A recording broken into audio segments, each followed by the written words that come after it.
Alors, bonjour tout le monde. Bienvenue au Cercle de presse qui se tient à l'UQAC spécialement ce matin puisque c'est regard sur le court-métrage à l'hôtel Chicoutimi. Je vous invite d'ailleurs à y aller. Ça commence ce soir. Ce matin, donc, on reçoit la présidente du Conseil du statut de la femme, Mme Julie Méville-Dechaine. Elle va vous parler un peu du portrait de la région, de la situation des femmes. Également, on est en campagne électorale, donc il y a certains enjeux, j'imagine, qui sont plus délicats. On pourra voir ça avec vous. Donc, aujourd'hui, je vais vous demander pour les questions de vous rendre au podium et d'aller poser vos questions au micro. Et donc, on ira comme ça à tour de rôle. La parole est à vous pour une petite présentation. Merci beaucoup d'être là. Oui, alors merci beaucoup de m'avoir invitée. Je suis très attachée à cette région dans laquelle je suis venue souvent quand j'étais journaliste et ensuite comme ombudsman. Donc, merci de m'avoir invitée. Maintenant, je suis au Conseil du statut de la femme, qui est un organisme consultatif du gouvernement du Québec. Et notre rôle, c'est de conseiller le gouvernement en la matière, en conditions féminines, mais aussi de parler à la population et d'exprimer et finalement d'informer la population par rapport aux enjeux qui concernent les femmes. Alors, c'est pour ça que je suis ici, parce qu'il y a une grande partie d'information. Pour changer les choses, il faut connaître les problématiques et c'est ça que je fais ici. Alors, le Saguenay-Lac-Saint-Jean, vous êtes un peu comme plusieurs régions ressources.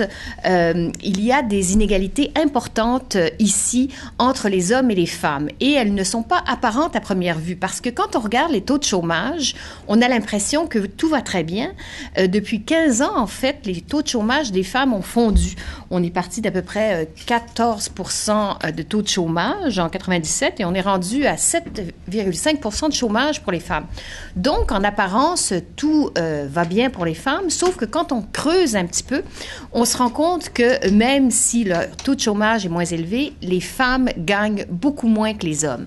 Et ça a un impact important sur la qualité de vie, sur le fait qu'il est plus difficile de nourrir des familles. Je vous donne un exemple pour les salaires moyens, et c'est quand même assez frappant. En général, les hommes ici, en moyenne, gagnent 920 $ par semaine et les femmes gagnent 610 $ par semaine. Grosse différence. Et en plus, les femmes ici gagnent moins que la moyenne québécoise, 85 $ de moins par semaine. Donc, non seulement les femmes de votre région gagnent moins que les hommes, mais elles gagnent aussi moins que les femmes québécoises en général. Donc, il y a de quoi s'inquiéter. Et ceci est dû à des grandes tendances dans le marché du travail qui frappent non seulement le Saguenay, mais un peu toutes les différentes régions ressources, c'est que les hommes, bien qu'ils fassent moins d'études et moins longtemps, et on vous a passé un tableau ici qui est assez révélateur. Il y a 22% des femmes de moins de 44 ans qui ont un diplôme universitaire, seulement 12% des hommes, donc il y a quand même une différence importante. Donc, bien que les hommes aient moins à l'université, ils détiennent des emplois généralement plus payants en ayant fait des certificats professionnels et ce sont des emplois payants dans le secteur primaire et secondaire. Je ne veux pas sous-estimer ici les problèmes de chômage parce qu'il y en a. Il y a des problèmes dans l'industrie forestière, il y a des problèmes en général de ce côté-là. Donc oui, plus de chômage dans ces secteurs-là, mais en général, les hommes de la région ici s'en tirent mieux en termes de salaire que les femmes. Et peut-être une dernière statistique très parlante, c'est que, bon, les femmes sont concentrées encore et toujours, malgré le fait qu'on dit que l'égalité est de plus en plus présente, malgré les campagnes d'information. Les 5 professions les plus communes pour les femmes sont secrétaire, caissière, éducatrice en garderie et infirmière. Donc, on parle ici de professions traditionnellement féminines. Évidemment, quand on est infirmière, on est relativement bien rémunéré, mais il y a aussi des professions comme caissière où c'est beaucoup plus difficile. Donc, tout ça pour vous dire qu'il reste des stéréotypes dans les professions que choisissent les femmes et c'est là qu'il faut qu'on travaille. Il faut travailler à l'école pour convaincre les femmes d'aller dans des métiers non traditionnels parce que si elles y vont, elles seront mieux payées. Alors, c'est une question de niveau de vie. Et il n'est pas question ici de voler les jobs des uns et des autres. Il est question de donner autant d'opportunités aux femmes d'occuper ces emplois bien payés. Et la différence est remarquable puisque quand on regarde le revenu total des femmes de la région ici, il est d'à peu près 26 000 $ par année. Et les hommes, c'est plutôt 41 000 $ par année. Donc, ce sont d'importantes différences. Nous, au Conseil, on les remarque. On sait que tout prend du temps à changer, mais on se dit, c'est là qu'il faut travailler, combattre les stéréotypes dans les écoles, expliquer aux jeunes femmes d'ici comme d'ailleurs que toutes les portes leur sont ouvertes et qu'elles peuvent aussi bien devenir travailleuses de la construction, travailler dans les alumineries. Ce sont des emplois normés, mieux payés, syndiqués, où les conditions de travail sont quand même plutôt bonnes, même si je sais qu'on voudrait toujours qu'elles soient meilleures. Alors ça, c'est un peu pour la situation des femmes en région. Par ailleurs, je voulais vous dire qu'il y a une coïncidence aussi qui est intéressante. Parmi les avis, les recherches sur lesquelles on travaille au Conseil du statut de la femme, il y en a une qui va intéresser, je suis sûre, plein de gens ici, c'est sur la sexualité des jeunes filles et leur vie amoureuse. On a considéré au Conseil que c'était un sujet important d'étude parce que, vous le savez, tout le monde s'inquiète de l'hypersexualisation de nos jeunes filles. Donc, qu'en est-il et qu'en pense-t-elle? Alors, on était hier, ici, avec des focus group de jeunes filles de la région. On avait des focus group de 14 ans, de 13 ans et de 16 ans pour les entendre parce qu'il y a beaucoup d'études sur ce que tout le monde pense des jeunes filles, mais nous, on s'est dit que cette fois, ce qui serait intéressant, c'est de savoir comment elles perçoivent leur réalité sexuelle, leur vie amoureuse. Et ce qui est intéressant dans certains de ces groupes jusqu'à maintenant, c'est que même si on généralise en disant toutes les ados sont hyper sexualisés et tout, ben, il y en a bon nombre qui ont quand même des valeurs de fond un peu différentes. Celles-là, on les entend souvent moins, bien sûr. Alors, on va faire une recherche sur cette question-là et je suis sûre que ça va intéresser beaucoup de gens. On va parler aussi de la violence envers les jeunes filles parce que ce phénomène-là inquiétant existe. Et je pense que ça va aider beaucoup de gens et les parents aussi à se retrouver parce qu'on se rend compte que les parents ne savent plus sur quel pied danser dans cette question-là. Alors ça, c'est une des recherches qu'on fait.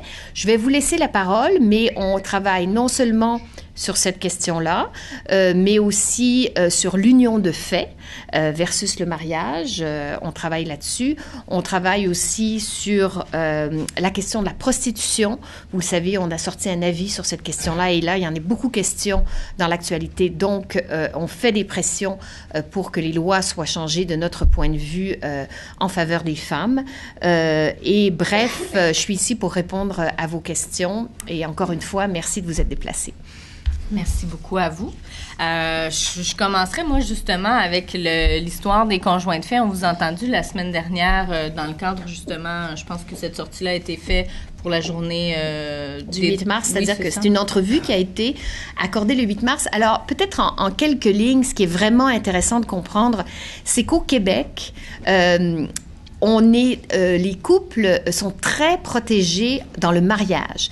Quand vous vous mariez, vous avez automatiquement droit à un régime qui s'applique à tous les couples.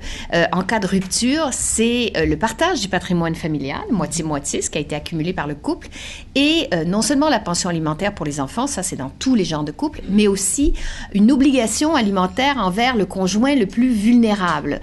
Souvent c'est la femme, mais parfois ça peut être l'homme qui travaillerait moins. Et donc, il y a une protection maximale pour le mariage, mais il n'y a aucune protection dans le cas de l'union de fait. Donc, vous commencez à vivre avec un conjoint, les choses se poursuivent, vous avez des enfants, et beaucoup, on se rend compte, ne se rendent pas compte qu'ils n'ont aucune protection à la rupture, à part la pension alimentaire pour les enfants. Alors, ça donne des situations assez dramatiques, et nous, on s'est dit, comment se fait-il que le Québec, à ce chapitre, est complètement distinct de toutes les autres provinces qui protègent plus ou moins les conjoints de fait les plus vulnérables en cas de rupture. Et pourquoi c'est un sujet important pour les femmes? 40% maintenant des couples sont en union de fait. Donc, c'est évidemment en pleine croissance. C'est au Québec qu'on a les records. Donc, oui, les gens doivent prendre leurs responsabilités, mais aussi, il faut s'assurer que les plus vulnérables soient protégés, un peu comme ça se fait partout ailleurs. Alors, nous sommes en train d'écrire sur cette question-là et nous réfléchissons au genre de protection qu'il faut offrir, tout en gardant une certaine liberté. Là, c'est un sujet assez difficile parce que les gens sont attachés à la liberté de choix, mais on croit qu'il est temps de revisiter cette question-là et de dire, attention, on échappe des couples, des familles, et si on échappe des familles, on échappe des enfants aussi.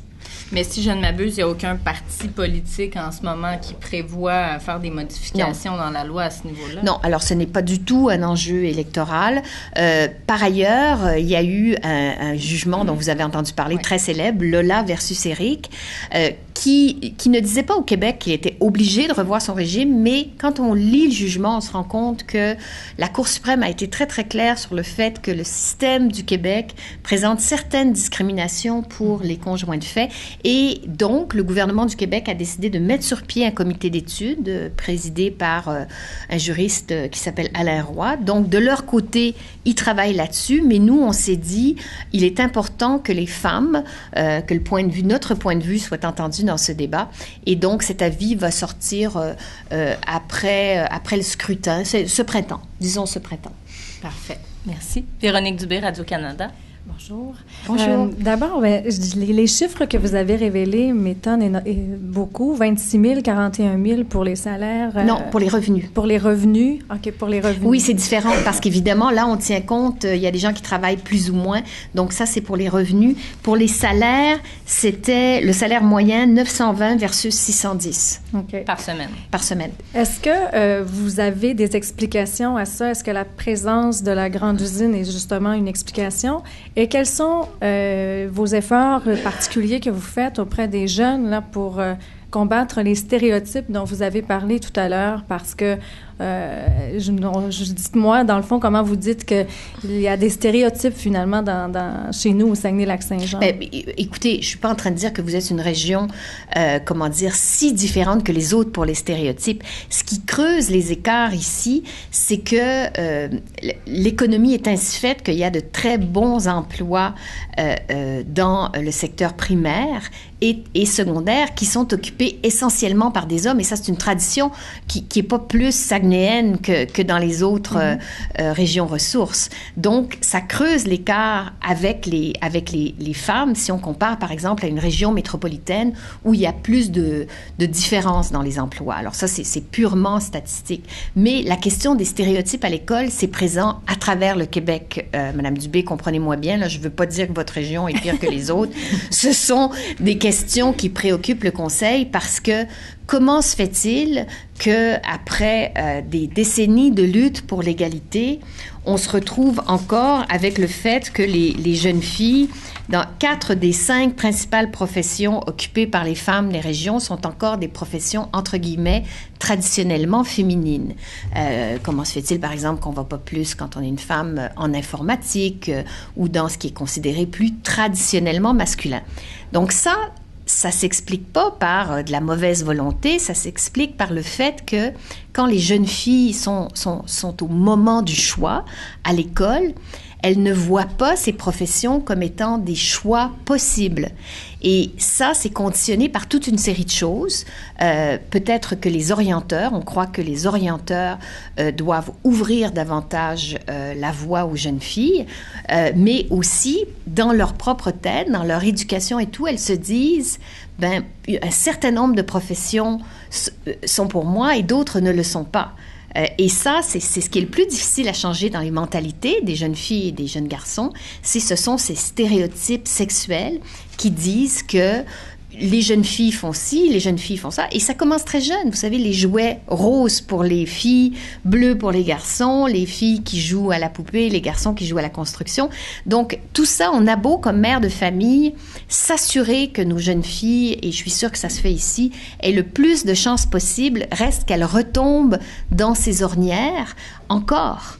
Et donc, nous, on est en train justement de faire une recherche là-dessus parce qu'on est un organisme de recherche. Donc, moi, je ne me promène pas dans les écoles pour changer la situation, mais je parle et j'essaye d'éveiller les consciences. Donc, on a une chercheuse qui a commencé justement une recherche là-dessus. Comment se fait-il que 30 ans après, même 40 ans, 73 à 2013, on est à 40 ans. 40. Donc, comment se fait-il que 40 ans après le fait que le Conseil du statut de la femme ait dénoncé les stéréotypes dans les manuels scolaires et ait fait une extraordinaire campagne pour changer les choses, comment se fait-il qu'il y ait encore dans le système scolaire des obstacles à l'égalité. Et ils ne sont pas toujours conscients, vous savez, ça peut être une enseignante qui s'adresse différemment aux garçons et aux filles, qui reproduit sans s'en rendre compte certains stéréotypes. C'est un ensemble de choses, mais on se dit peut-être qu'il faut travailler sur la formation des maîtres, sur les enseignants, pour que vraiment ils puissent passer des valeurs égalitaires aux enfants. Peut-être qu'il faut travailler aussi sur les orienteurs.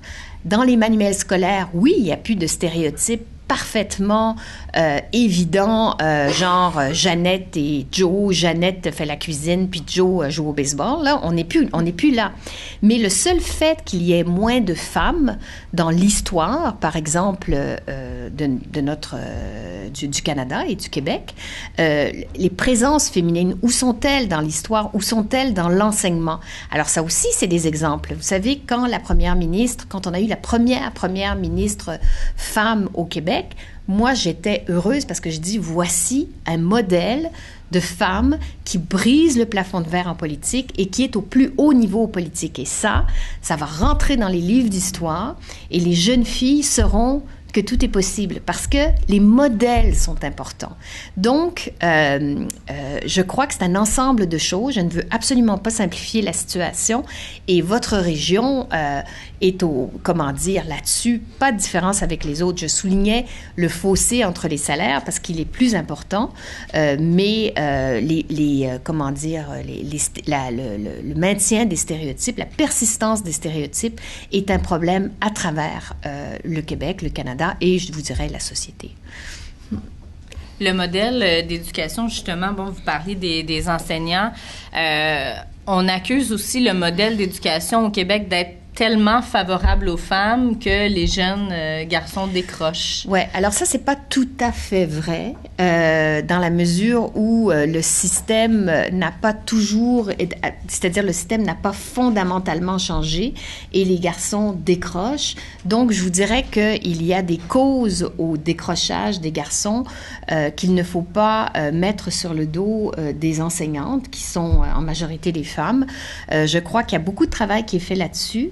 Et vous le savez, le taux de décrochage des garçons a diminué. Donc, on s'attaque à ce problème qui est un vrai problème. Mais je vous dirais que de simplifier et de dire les garçons décrochent parce que il y a trop de femmes enseignantes, ça me semble un raccourci difficilement justifiable. Ceci dit, c'est un vrai problème. Je ne le nie pas. On s'y attache. Il y a aussi des jeunes filles qui décrochent. C'est un problème, le décrochage scolaire des filles. Il y en a moins, mais il y en a quand même un certain nombre. Là, je n'ai pas les statistiques en tête, mais on peut les trouver. Et on sait que quand une jeune fille décroche, souvent, c'est un peu plus dramatique parce qu'il peut y avoir des enfants qui viennent avec ça. Et il peut y avoir aussi beaucoup plus de difficultés à raccrocher puis à se trouver un emploi payé correctement. Bien payé. Mais c'est une problématique, garçons et filles, le décrochage, et je dois vous dire que oui, c'est inquiétant, oui, il faut faire quelque chose, mais il n'y a pas d'explications qui sont si simples que ça. Prochaine question. Simon, est-ce que c'est ça? Ah, Jean-Simon Buis, voilà, de Classe Radio. Et pour poursuivre un peu avec la question de Mme Plamondon concernant la scolarisation des garçons, justement, vous ne trouvez pas que c'est une problématique un peu plus grave, justement, de voir, par exemple, l'écart de diplôme universitaire entre les femmes et les hommes au Saguenay-Lac-Saint-Jean, de voir qu'il y a pratiquement 2 fois plus de femmes qui obtiennent un diplôme universitaire. Personnellement, oui, tout à fait. Et vous avez raison de vous en préoccuper. Je suis pas ici, comprenez-moi bien, pour nier les problèmes que les garçons ou que les jeunes hommes vivraient. Ils vont moins à l'université, c'est vrai, et ils vont moins à l'université parce qu'ils peuvent souvent avoir des emplois bien payés en ayant un diplôme professionnel. Donc là, il faut sans doute travailler sur les mentalités pour qu'il y ait valorisation des diplômes universitaires, ici comme ailleurs. C'est difficile, c'est des changements de mentalité, mais vous avez raison, il y a une jeune fille qui m'a dit à un moment donné, en regardant ces chiffres-là, « Oh mon Dieu, on va avoir moins de conjoints qui ont été à l'université dans quelques années, ça peut être problématique. » Donc, j'en suis consciente. Évidemment, comme Conseil du statut de la femme, on est là essentiellement pour essayer de comprendre les problématiques qui touchent les femmes. Mais celle-ci, vous avez raison de le dire, oui, les garçons vont moins à l'université que les filles, beaucoup moins, et l'écart est plus grand que dans le reste de la province. Donc, il faut revaloriser l'école, l'université, mais c'est pas simple. C'est pas simple quand un garçon, un peu dans la construction, faire des salaires de 20-30 $ de l'heure et plutôt que d'aller à l'université sur les bancs d'école pendant 3 ou 4 ans.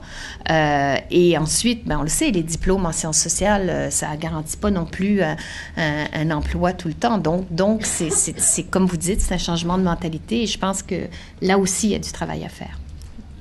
De votre point de vue, dans le contexte d'une région ressource comme celle-là, si on pousse les femmes vers le secteur primaire et secondaire, où il y a des emplois payants, vous n'avez pas peur qu'il y ait justement une baisse du taux de scolarisation au niveau postsecondaire chez les femmes?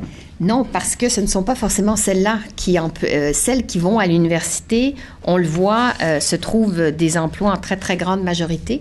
Mais le problème, du point de vue des femmes, c'est que celles qui choisissent de ne pas faire d'études supérieures à l'université, donc, ont moins d'études professionnelles payantes. Par exemple, je vous donne un exemple, celles qui deviennent coiffeuses n'ont pas fait d'études supérieures, mais dans le domaine professionnel, traditionnellement, les coiffeuses sont moins payées que les travailleurs de la construction. Prenons un autre exemple qui me tient à cœur parce que celui-là s'explique encore moins bien. On est dans une société vieillissante. Il y a de plus en plus d'auxiliaires à domicile, des femmes qui viennent aider d'autres femmes vieillissantes ou hommes vieillissants à être lavés, à manger, tout. Ce sont des fonctions extrêmement importantes dans une société où les gens vieillissent et où ça prend de la psychologie un peu. Parce que quand on arrive chez quelqu'un qui est âgé, qui a un peu peur d'une étrangère et tout, il faut avoir une sensibilité assez développée. Alors, ces auxiliaires familiales sont payés souvent au salaire minimum par opposition à quelqu'un qui est dans la construction et qui, disons, bouche des nids de poules et qui fait le double, sinon le triple du salaire. Donc, on peut se demander comme société, au-delà du fait de où est-ce qu'on dirige les filles et les garçons, comment se fait-il qu'il y a une telle différence de salaire entre les emplois dans la construction et les emplois qu'on appelle de caring, prendre soin. Donc, les emplois où on prend soin d'autres personnes qui sont traditionnellement féminins parce qu'historiquement, ce sont les femmes qui ont pris soin des autres. Comment se fait-il que ces emplois sont peu payés, sont si peu payés? Donc, on peut renverser la question comme ça. Mais je vous dirais que non, j'ai pas du tout peur du fait que s'il y a plus de femmes électriciennes au Saguenay, ça les empêche d'aller à l'université parce que c'est pas l'un ou l'autre. C'est souvent les femmes qui ne font pas d'études supérieures qui ont besoin d'emplois professionnels mieux payés. Il y a quand même eu plusieurs modèles qu'on a vu émerger au cours des dernières années. Bon, on pense à la Caisse des Jardins, on pense à la PDG de Rio Tinto à Alcan. Oui, vous en avez une, Jacinthe Côté, chez vous, là, c'est formidable. Est-ce que ça, vous sentez que ça a un effet, justement, de voir ces femmes dans des postes de haute direction? Parce qu'il y a encore un problème sur les conseils représentation, tout à fait. D'administration. Alors, vous avez raison de soulever la question. Je ne veux pas ici dresser un portrait trop noir de la situation, parce que oui, nous avons Madame Leroux au Mouvement des Jardins, Jacinthe Côté qui est ici à Rio Tinto. Donc, nous avons des femmes fortes à la tête d'entreprises très grosses. Sauf que on en a encore relativement peu. Si on nomme toujours Mesdames Leroux et Côté, c'est que ça reste plutôt des exceptions que la règle. Quand vous regardez les chiffres aussi en termes de conseil d'administration, d'administrateurs, ce sont eux qui mènent l'économie un peu comme en politique, un conseil des ministres peut mener la politique. On est à peu près à 14-15% de présence féminine. Or, on sait que dans le milieu des affaires, pour que les femmes puissent vraiment exercer un certain contrôle ou avoir une influence dans un conseil d'administration, il faut qu'elles représentent le tiers du conseil d'administration.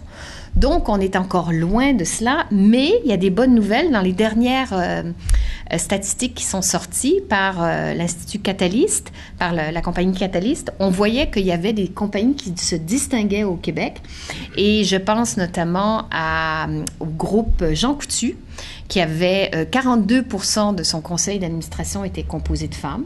Donc, il y a des entreprises qui comprennent tout à fait que d'avoir une diversité dans leur conseil d'administration, d'avoir des femmes, et pas seulement des femmes, hein, le Québec est devenu multiethnique et tout, ça peut être payant, entre guillemets, parce que qui dit un conseil d'administration diversifié dit un conseil d'administration qui va plus être en lien avec la société, qui va plus comprendre les besoins d'une société diversifiée.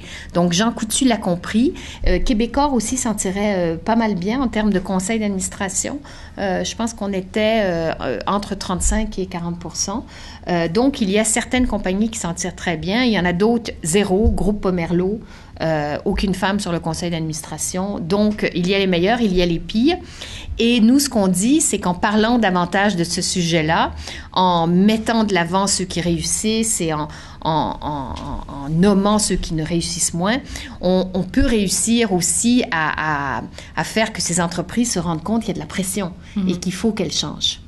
On en a parlé d'ailleurs le 8 mars, là, vous parliez du tiers. Je pense que c'est la proposition justement du Parti libéral de faire en sorte qu'il y ait le tiers des femmes sur les conseils d'administration.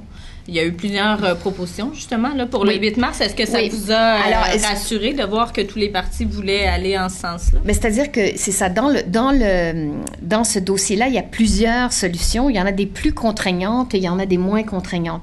La solution la plus contraignante, c'est les quotas. Comme en Norvège. On décide que toutes les entreprises doivent avoir 40% de femmes et ça devient une loi. Vous savez qu'on l'a fait pour nos sociétés d'État. Ici, Hydro-Québec, la SAC, ça a super bien marché. En 5 ans, ils ont tout trouvé, tu sais, soudainement. Tu sais, avant, on disait, oh non, c'est difficile de trouver des femmes pour aller dans les conseils d'administration. Soudainement, sont apparues des femmes. Et donc, on a atteint la parité dans nos sociétés d'État. Mais pour le secteur privé, donc, il y a cette idée des quotas qui n'est pas très populaire ici en Amérique du Nord, c'est pas une habitude très ancrée, mais il y a aussi ce qui est en train de se passer en Ontario, et c'est ça que le Parti libéral a trouvé intéressant, c'est que les compagnies sont obligées, les compagnies cotées en bourse, sont obligées d'être transparentes, donc de faire état chaque année, je crois, de leur cible pour embaucher des femmes dans la haute direction et dans les conseils d'administration et de leur progrès. Donc, on se dit qu'avec cette transparence, c'est une mesure obligatoire de faire rapport, mais ce qui n'est pas obligatoire, c'est combien de femmes on embauche. Mais la transparence a assez bien marché, si je me rappelle bien, en Australie, en permettant d'augmenter le nombre de femmes. Parce que ces compagnies, il ne faut pas oublier, se préoccupent de leur réputation. Et ça, c'est vraiment un enjeu réputationnel. Véronique Dubé. Il y a un sondage qui sera révélé ce soir à Radio-Canada concernant la Charte des valeurs. Je me demandais tout à l'heure si le Conseil avait pris position parce qu'il y a une question par rapport au congédiement. Lorsqu'un employé de l'État porte un signe ostentatoire, on a demandé aux gens, êtes-vous d'accord que ça aille jusqu'au congédiement? Je me demandais, qu'est-ce que vous pensez de cet aspect-là de la Charte des valeurs? En région aussi. C'est ça. Ce qui est difficile dans ce dossier-là, c'est que comme organisme, nous sommes un organisme consultatif avec une autonomie de pensée que nous exerçons beaucoup en dehors des périodes électorales. La difficulté de la période électorale, c'est que moi, j'ai un devoir de réserve supplémentaire dans ce que je dis sur ces enjeux-là. Nous, au Conseil, on a beaucoup discuté de cette question de la Charte, du projet de loi 60. On en est venu à un compromis sur lequel tout le monde s'entendait. Ce compromis est de dire nous sommes d'accord avec la plupart des mesures que le gouvernement propose en termes symboliques pour ce qui est de la Charte des droits et tout, mais sur l'interdiction des signes ostentatoires, qui finalement est la question la plus controversée, nous, ce qu'on dit, c'est étant donné le manque de consensus social et politique sur cette question, nous privilégions une interdiction limitée des signes ostentatoires. Ce que nous disons au Conseil du statut de la femme, c'est la formule Bouchard-Taylor, donc ceux qui sont dans la coercition et les symboles de pouvoir ne doivent pas porter de signes ostentatoires, de même que les enseignants et enseignantes au primaire et secondaire et les écoles dans leur ensemble. Donc, on limiterait, nous, l'interdiction à ces corps d'emploi. Et c'est ce qu'on a dit dans notre consensus qui est maintenant disponible sur notre site web. De façon générale, le Conseil du statut de la femme défend l'emploi des femmes.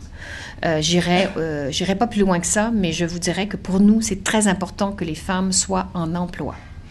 Mais sur cette question très, très précise, je préférais ne pas me prononcer pour ne pas intervenir dans cette campagne, parce qu'après tout, ce sont aux citoyens de faire leur choix avec l'information dont ils disposent.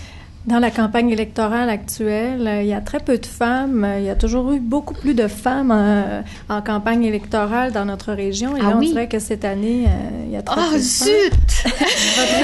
Ça me fait de la peine! C'est ça, votre réaction? Ah, écoutez, bon, comme là, c'est pas une question partisane, je ne sais même pas quel parti en a présenté ici. Je dois vous dire que nous, comme conseil, on désire, on veut, on souhaite ardemment qu'il y ait le plus de femmes possible qui se présentent aux élections, qui fassent le saut pour pouvoir avoir éventuellement une Assemblée nationale paritaire. Vous le savez, à la dissolution de la Chambre, on avait un petit peu moins que 30%, à peu près 30% des femmes à l'Assemblée nationale. Alors, il faut que les partis les recrutent, d'une part, et il faut qu'elles veuillent se présenter. Une double équation. Je ne sais pas qu'est-ce qui se passe ici au Saguenay, mais je sais, pour en avoir parlé à certaines politiciennes qui vraiment font des efforts importants pour recruter, il y a parfois une certaine réticence des femmes à se lancer en politique. Ça existe, on ne peut pas le nier. Les femmes n'aiment pas toujours la joute politique, l'agressivité, le fait d'être critiquées publiquement.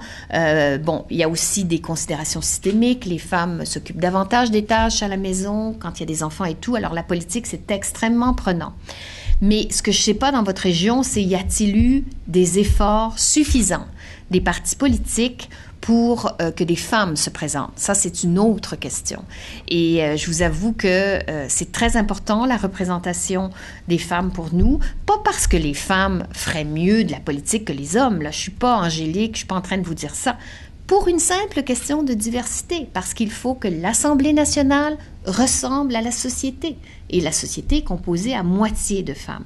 Et en plus, plus il y a de femmes qui se présentent, plus il y a de femmes élues, plus il y a de femmes qui risquent d'être repêchées pour le Conseil des ministres, donc être au pouvoir dans des lieux où ça compte, faire une différence dans des enjeux. Alors, c'est triste qu'il y ait peu de femmes qui se présentent au Saguenay-Lac-Saint-Jean. La période de mise en candidature n'est pas tout à fait terminée, mais j'imagine que ça achève, là. Ici, là, les nominations sont faites. Donc, il va falloir... C'est ça. Je peux juste dire que il y en a moins qu'avant, en plus. Pas bon. Bien, c'est certain que les 5 députés sortants qui se représentent à prime abord sont des hommes ici. Ah oui, alors ça commence pas bien, ça. Voilà. On n'a rien, la question est pas, c'est juste une question mathématique. Là. L'idée, c'est d'en avoir le plus possible. Oui, voilà. Et évidemment, ce qu'on aime, c'est quand les femmes sont dans des comtés, quand les candidates femmes sont dans des comtés prenables. Ça, évidemment, c'est toujours bien aussi. Audrey Girard? Oui. Voilà. ATM Nouvelle. Moi, dans le fond, j'ai une question, c'est à savoir, est-ce que vous pensez que les médias en général, tout ce qui est publicité, images, tout ça, est-ce que ça peut faire en sorte que les femmes les jeunes femmes surtout se sentent inférieures? Tu sais, si on parle à plusieurs vedettes qui sont souvent des idoles pour les jeunes filles, est-ce que vous pensez que l'ensemble des médias en général peut avoir une influence sur ce que les jeunes filles ressentent, elles, vis-à-vis des hommes? Vis-à-vis des hommes ou vis-à-vis en général de leur sexualité ou de leur rôle dans la société? Ouais. Oui, certainement. Le propre des médias, de la publicité et de tout ce qui entoure, c'est le conditionnement, c'est l'influence. Donc oui, il y a une influence. C'est très difficile à mesurer jusqu'à quel point cette influence est dominante, parce qu'évidemment, parfois, les familles, les parents peuvent contrer cette influence, et on l'espère. Mais à une époque, effectivement, où les jeunes filles, et les filles, tout simplement, passent beaucoup de temps sur Internet, je vous avoue que c'est un peu préoccupant. Par exemple, la pornographie est facilement accessible à toutes, et ça donne un modèle de relation homme-femme qui est loin d'être égalitaire. Donc, quand on se fait rabâcher cette idée de la vision sexuelle qui est présente dans la pornographie, ça ne peut qu'avoir une influence plutôt négative sur notre propre perception de ce que c'est la sexualité. Et donc, c'est pour ça que c'est pour ça que la famille et l'influence des parents est très importante, parce qu'il faut arriver à contrer ces modèles négatifs.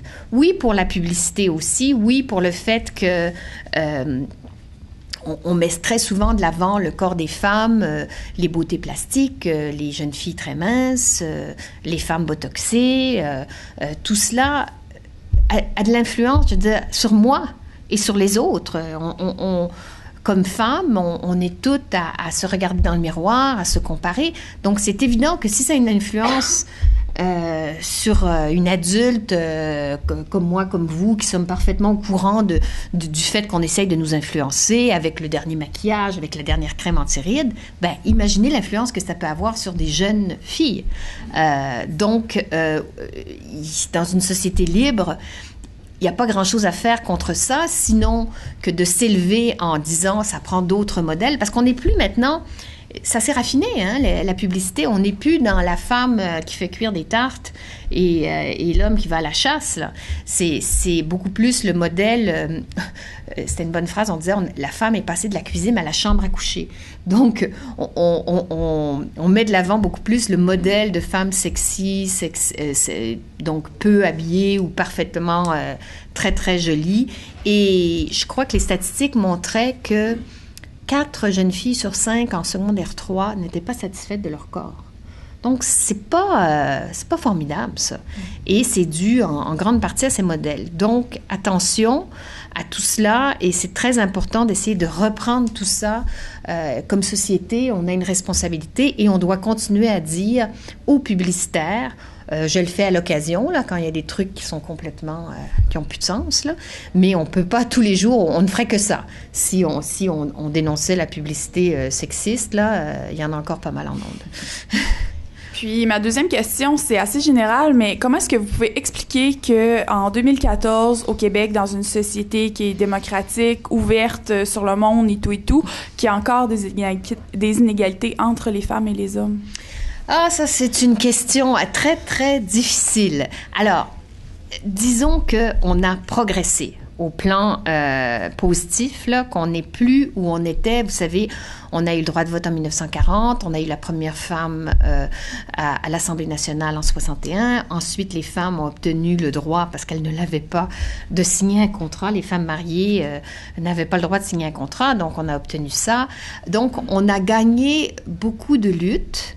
Et on a obtenu ce qu'on appelle l'égalité juridique. C'est-à-dire que personne n'a plus le droit de faire de la discrimination à l'endroit d'une femme purement parce qu'elle est une femme. Vous savez qu'à une époque, quand on était enseignante ou infirmière enseignante, je crois, et qu'on tombait enceinte, on perdait son emploi. C'était aussi simple que ça. Donc, ça a changé. Mais maintenant, ce qui est vraiment plus dur, c'est que ce sont souvent des discriminations insidieuses qui sont très difficiles à débusquer. Je vous dirais, par exemple, que quand à l'embauche, par exemple. Pourquoi embaucher davantage une jeune fille qu'un jeune homme qui commence sa carrière? Alors, comment prouver qu'on n'a pas été choisi parce qu'on était une jeune femme en âge de procréer et que là, l'employeur s'énervait parce qu'il avait peur de perdre la dite jeune femme 1 an, 2 ans, 3 ans?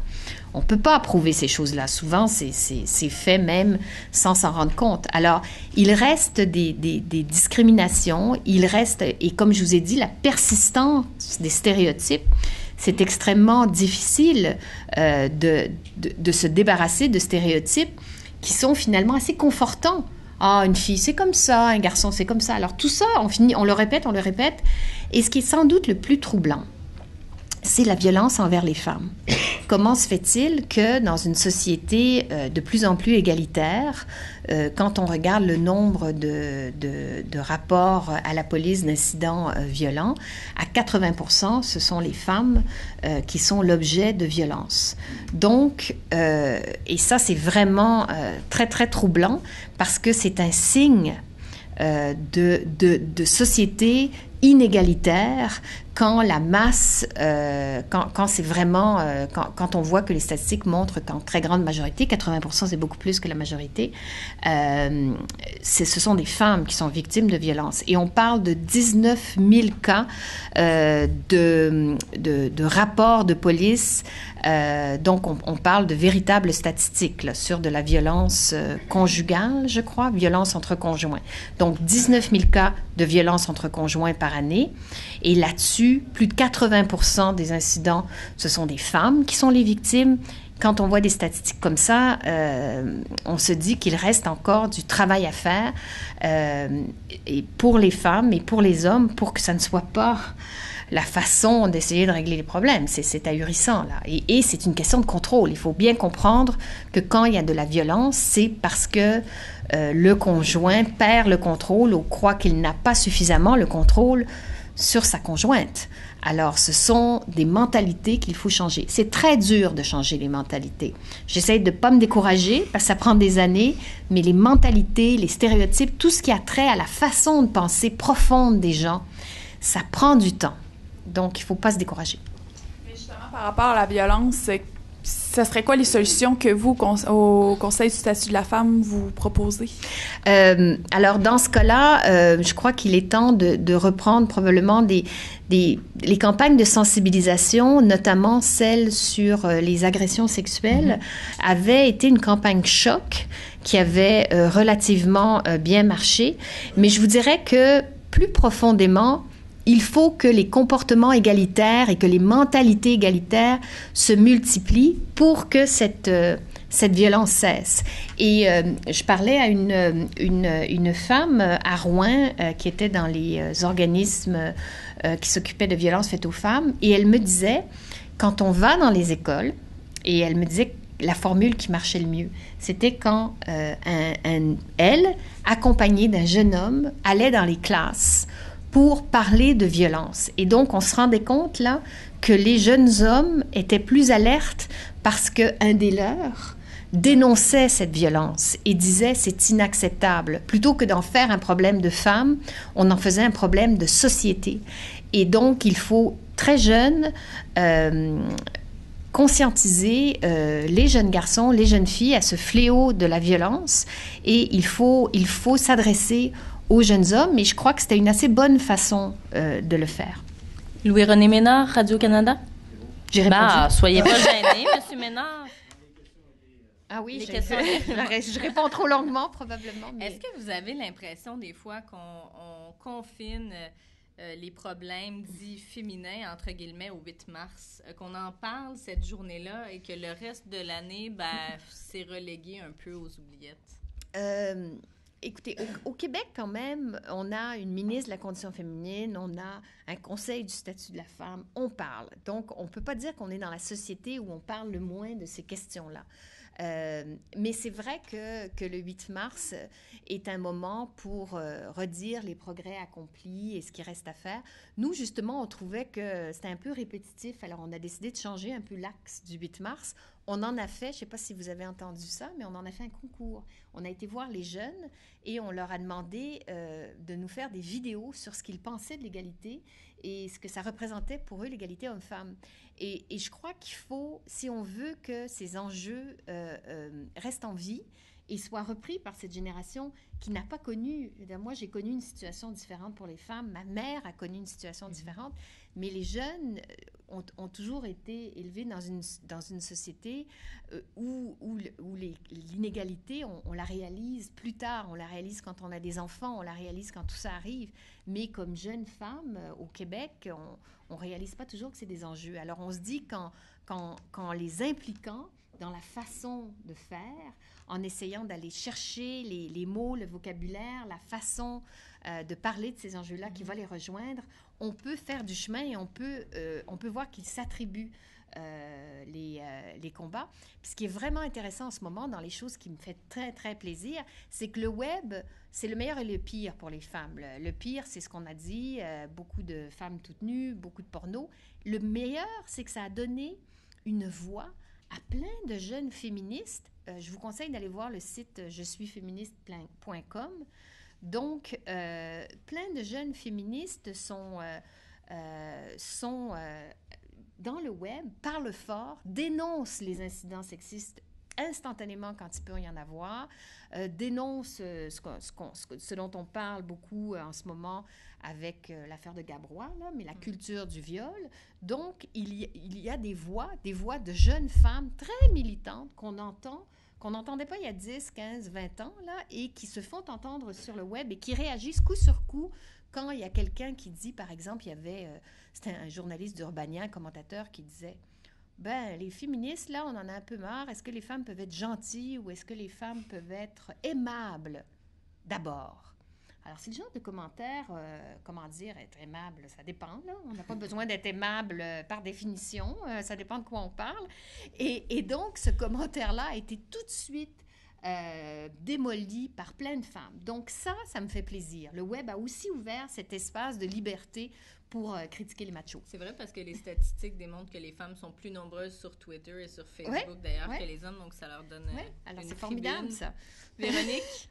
Je me demandais si le Conseil du statut de la femme s'intéressait à la scène politique municipale et à la relation entre certaines élues femmes et certains élus hommes, par exemple un maire et des conseillères, la façon dont ça se déroule, et si effectivement il y a du sexisme parfois dans certaines réunions de conseil municipal. Je me demande à quoi vous faites allusion. Mais je vous dirais plus généralement que oui, on s'y intéresse. D'abord, c'est dramatique parce qu'il y a seulement à peu près 16% de femmes mairesses. Donc, en politique municipale, paradoxalement, il y a moins de femmes mairesses qu'en politique provinciale. Et ça m'a étonnée au début parce qu'on peut se dire de façon, en y pensant peu, on peut se dire, c'est un formidable levier pour les femmes. Elles peuvent entrer en politique dans leur ville, dans leur région, sans avoir à voyager, puis apprendre la politique là. Or, non, elles ne le font pas beaucoup. Quant au sexisme qui peut exister, je vous avoue que nous n'avons pas fait d'études scientifiques là-dessus, mais de façon anecdotique, je parlais l'autre jour à tout un groupe de jeunes femmes qui étaient dans l'école Femmes, Politique et Démocratie. Donc, ce sont des écoles qui aident les femmes à entrer en politique en leur faisant avoir confiance en elles, développant des outils et tout pour faire le saut. Et il y avait une de ces nouvelles mairesses qui venait d'être élue qui disait « Je n'ai jamais vu un milieu aussi sexiste que ça. » C'était une femme qui avait travaillé dans le milieu de la construction et qui se retrouvait dans un conseil municipal avec essentiellement des hommes conseillers et qui se faisait traiter comme une petite fille. Donc, c'est une anecdote, mais je crois que moins il y a de femmes dans des milieux politiques, plus on peut avoir tendance à avoir ces vieilles habitudes que de les mettre de côté. Donc, l'idée d'investir les lieux de pouvoir, municipaux comme les autres, pour que ça change. Et d'être maire reste, pas juste conseillère. Vous m'avez dit que vous pensez savoir ce à quoi je pensais. Non. Mais je me demandais si effectivement vous avez un peu observé de la façon dont ça se déroule à Saguenay? Pas assez pour avoir une conversation intelligente là-dessus. De réputation, je connais votre mère, je connais les difficultés de relation avec les journalistes, parce que quand j'étais ombudsman, plusieurs cas m'ont été rapportés. Et j'en étais très peinée parce qu'au départ, dans une région, il faut pouvoir avoir accès aux édiles municipaux. Mais sur cette question précise, je n'ai pas suffisamment lu et on n'a pas fait... En général, le Conseil du statut de la femme fait des études sérieuses avant de se prononcer. Et dans ce cas-là, je sais qu'on a fait un petit tour des régions pour savoir quels étaient les problèmes. Je pourrais vous envoyer la référence de ce dossier-là qui est sur notre site web. Mais de mémoire, je ne crois pas qu'il y avait un accent particulier sur cette question au conseil municipal qui n'est pas Chicoutimi, mais de Saguenay. De Saguenay. Voilà. Justement, bon, les femmes en politique, puis dans d'autres sphères aussi, quand elles réagissent fortement, on va toujours leur attribuer la caractéristique de « mais elle est hystérique ». Voilà. Je l'ai d'ailleurs entendu lorsque vous avez fait votre sortie sur la charte. Quand vous êtes sortie sur la charte, vous étiez fâchée. Et on a vu justement sur les réseaux... Pourtant, j'étais assez calme. On a vu sur les réseaux sociaux ce genre de commentaires-là encore. Est-ce que ça vous a... parce qu'on sait que c'est allé vous toucher fortement, le dossier de la charte, mais est-ce que ça vous a peiné justement de voir qu'encore aujourd'hui, quand quelqu'un met son poing sur la table, quand une femme met son poing sur la table, on la qualifie d'hystérique?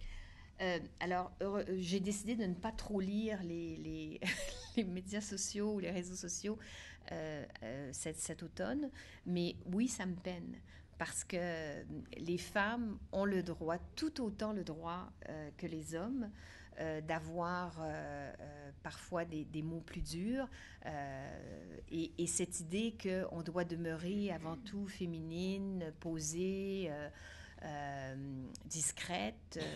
Je crois qu'il n'y a pas plus de raison que les hommes et les femmes soient astreints à ce genre de modèle.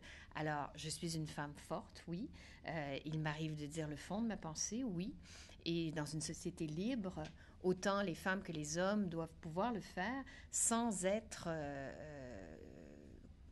qualifiée d'hystérique ou de femme qui ne peut pas contrôler ses émotions ou de femme qui a un problème d'hormones.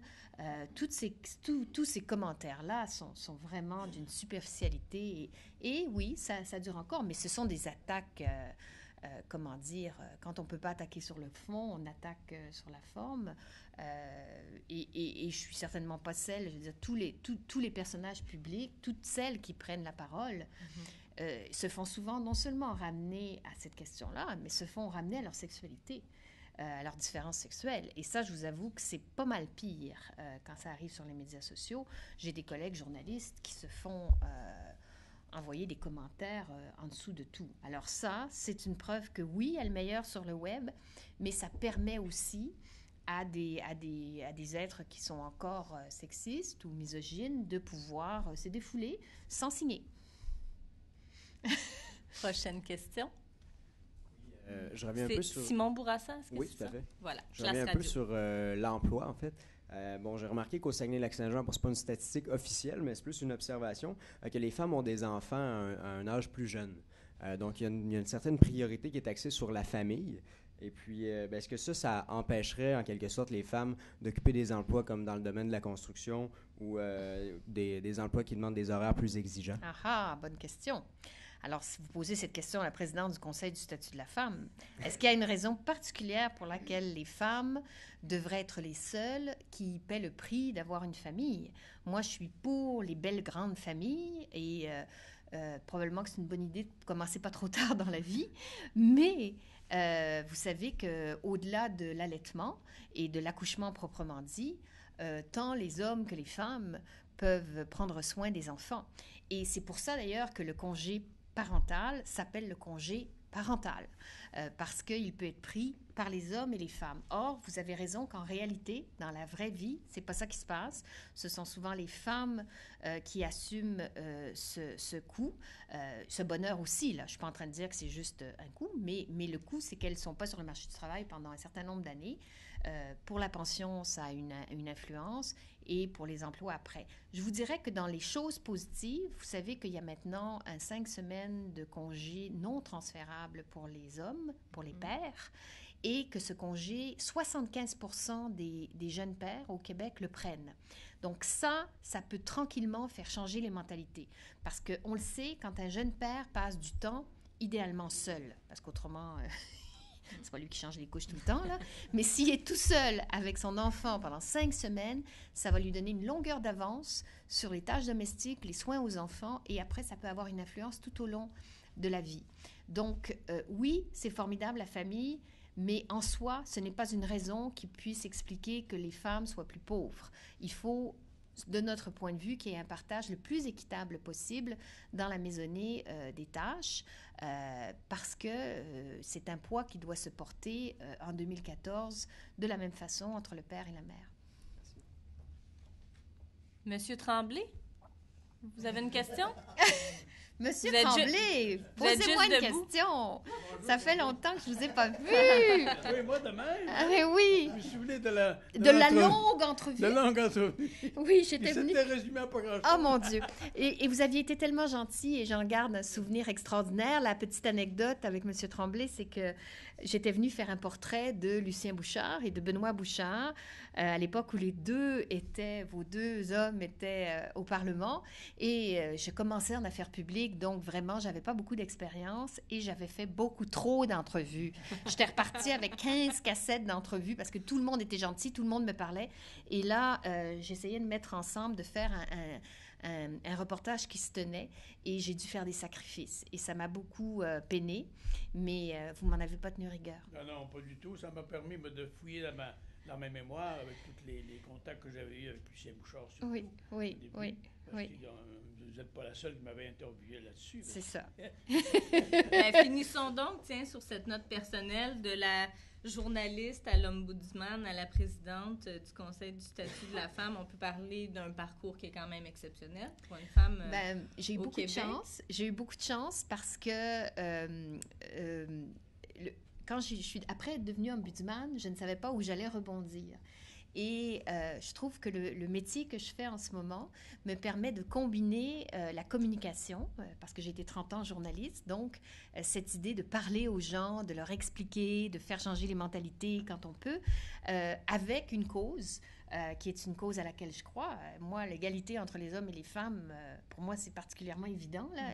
C'est une valeur qui est facile à adopter. Donc, j'utilise un peu différentes choses et j'ai un droit de parole sur ces questions-là beaucoup plus grand qu'avant. Alors ça, vous savez, pour un journaliste, c'est assez libérateur parce que comme journaliste à Radio-Canada, on est astreint à un grand devoir de réserve, vous le savez. Alors ça m'a certainement libérée. Et aussi, comme ombudsman, entre les deux, ça m'a permis de jeter un regard critique sur ma profession. Parce que nous, on a toujours l'impression, comme journaliste, qu'on fait le plus beau métier du monde et tout, mais on a un impact. Parfois, on brise des vies. Parfois, on est au cercle de presse, là. Je pense que la responsabilité des journalistes, on doit prendre ça très au sérieux. Parce que, moi, j'ai travaillé à la facture. Vous savez, quand on peut mettre des compagnies en faillite, on peut briser des vies et il faut être sûr de ces faits. Donc, je suis sortie de ces 4 ans et demi d'ombudsman en me disant, magnifique métier, le journalisme, mais il faut le pratiquer avec beaucoup de sérieux parce qu'on a un pouvoir incroyable entre nos mains. Et maintenant, je suis de l'autre côté de la clôture, puis j'ai des gens qui m'interviewent. Parfois, ils sont extraordinaires, parfois, ils ne sont pas préparés, parfois, ils sont biaisés dans le traitement après. Donc, je vois l'inverse complètement. Et c'est vraiment intéressant. J'ai eu beaucoup de chance dans ma vie, j'en suis très consciente. Et je vous remercie tous d'être venus ici ce matin et de m'avoir accueilli comme ça. Là, j'aime toujours venir au Saguenay. Merci beaucoup à vous. Merci tout le monde.